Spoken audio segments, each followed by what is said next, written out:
Now children, let us start with the rule number 4.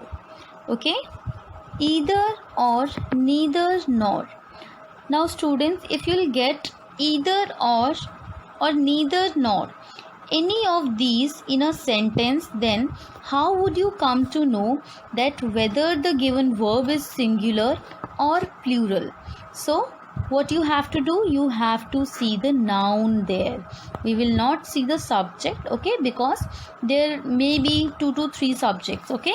So we'll see the noun over there and which is closest to the verb. Now let us understand with the given example. Neither the plates nor the serving bowl go on that shelf. Okay, so here students, we'll see the noun first.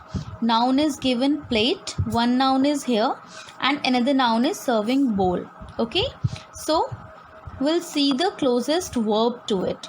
The closest verb is go. Okay, so students, go is a plural here because there is no addition of es over here. So as I told you before also, that with the singular subject or noun, the singular verb will go, isn't it? So go is incorrect here, so the correct word is goes. Understood? Now let us move to the rule number 5. Now rule number 5 says, whenever singular subject in addition to, along with and as well as is given in a sentence, you have to take the entire subject as a singular only. Okay, we'll understand it with the help of an example which is given here. The politician along with the newsmen are expected shortly. Now student, at first we'll see the subject in the sentence. Now what is subject? As I told you before, the main concern of the sentence. Okay, the main area of concern. Now the main area of concern is politician over here. So this is our subject. Okay, so the subject is singular here. So verb, see the verb is given are. It is incorrect. So you have to correct it with the verb, singular verb which is. Understood? Now students, let us move to the last but not the least rule of this subject verb agreement, which is this. Okay, let us start with it.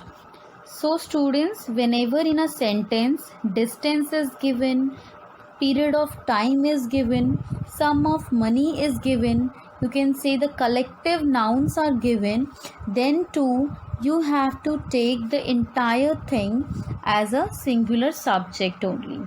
Now we'll understand with the help of an example. 3 miles are too far to walk. As I told you here, 3 miles here is a distance. It refers to the distance, right? So as I told you, you have to take this as a singular subject. Okay, so are which I have written there, so it is incorrect. So you have to replace it with the help of is. Okay, so is the correct verb. Okay, as I told you that with the singular subject you have to use the singular verb. So the singular verb will be is. Again here in the next example, that is $10 are a high price. As I told you again, the sum of money is given here. So you will use with the singular subject, singular verb only, and that is here. Okay, so it will be $10 is a high price. So understood? Now students, the very important thing in subject verb agreement, you need to keep it in mind that always singular subject leads to the singular verb only and plural subject leads to the plural verb only. Always do